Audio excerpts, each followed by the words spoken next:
আমি মোহাম্মদ কুতুবুদ্দিন বাদশাহ, পবা উপজেলা বিএনপির যুগ্ম আহ্বায়ক এবং রাজশাহী জেলা তাঁতি দলের সভাপতি। হরিপুর ইউনিয়ন নির্বাচনে চেয়ারম্যান পদপ্রার্থী। রাজনৈতিক সুনাম ক্ষুণ্ণ করার উদ্দেশ্যে একটি কুচক্রী মহল আমার নামে বিভিন্ন প্রকার অপপ্রচার চালিয়ে যাচ্ছে। গত 8 তারিখে আমার নামে একটি সাংবাদিক সম্মেলন করেছেন। এর তীব্র নিন্দা ও প্রতিবাদ জানাচ্ছি আমি। এর সঙ্গে আমার কোনো সংক্ষিপ্ততা নাই। আপনারা জানেন, উনি হাইকোর্টে টাকার বিষয় বা যেসব টাকা পয়সা বলেছে, এনার সাথে আমার কোনো সংক্ষিপ্ততা নাই। আমি যেহেতু নির্বাচন করব এবং আমার রাজনৈতিক পরিচয় আছে, আমি বাংলাদেশ জাতীয়তাবাদী দল বিএনপি করি। আমি দীর্ঘ 17 বছরে প্রায় একাধিক মামলার শিকার হয়েছি, জেল জুলুম খেটেছি। আমার সঙ্গে এই যিনি সংবাদ সম্মেলনটি করেছেন, ওনার জামাই শাহিদ, উনিও একটি মামলায় রাজনৈতিক মামলায় পড়েছিলেন। আমি তাকে সহযোগিতা করেছি অ্যাডভোকেট এবং হাইকোর্টের ব্যারিস্টারের মাধ্যমে। যেহেতু নিরীহ পরিবার, তারা সবাই আসে আমাদের কাছেই, একটু বিপদে পড়লে আসেন।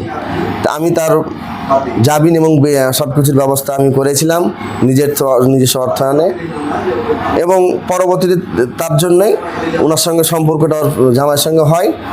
সেই সূত্র ধরে ওনার সঙ্গে আমার একটু সম্পর্ক, আমার এলাকায় অফিসে আসতো, বসতো। কিন্তু উনি যেটা বলেছেন যে এই যে আর্থিক লেনদেন, এটা আমার সঙ্গে কোনো এর জড়িত নয়, আমি সংক্ষিপ্ত নেই। আমি ওনাকে দেখিয়ে দিয়েছি জমি জমার বিষয়, অনেক বিষয় তো আমাদের কাছে আসে যে ভাই এই বিপদে পড়েছি, একটু উদ্ধার করেন। অনেকেই আমি সমাধান করে দিয়েছি, আমি চেষ্টা করেছি। উকিলের সঙ্গে পরিচয় করে দিচ্ছি কোর্টে, হাইকোর্টে আমি ওনার সঙ্গে কথা বলে পরিচয় করে দিচ্ছি।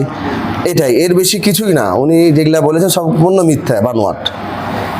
যেহেতু নির্বাচন করব, আমার মাঠ পর্যায়ে জনগণ আমাকে অনেক সাড়া দিচ্ছেন। যেহেতু আমি দিনরাত 18 ঘন্টায় আমি জনগণের সুখ দুঃখে থাকি। এই আমার গণজোয়ার দেখে, আমার এই জোয়ারকে থামানোর জন্য, আমার সুনাম নষ্ট করার জন্য একটি কুচক্রী মহল এই উদ্দেশ্য করে আমার এই সংবাদ সম্মেলন করে নিন্দা।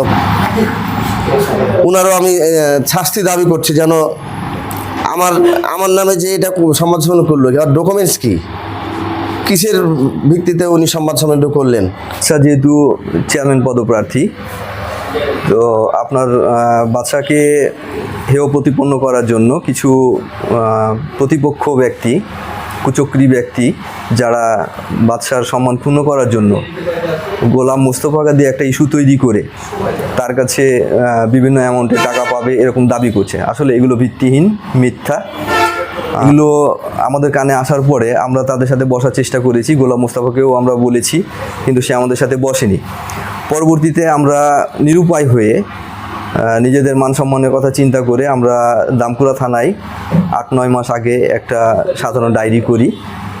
যা আসলে আমাদের চিন্তা ধারণা ছিল যে আমরা এই ডায়েরিটা করলে পারে থানা থেকে তাদেরকে একটা ইনফরমেশন দিবে এবং তারা এসে আমাদের সাথে বসবে। কিন্তু গোলাম মোস্তফা আমাদের সাথে না বসে বরঞ্চ আরও আমাদের মান সম্মান নিয়ে সে খেলা করছে। তো আমি এর তীব্র নিন্দা প্রতিবাদ জানাচ্ছি।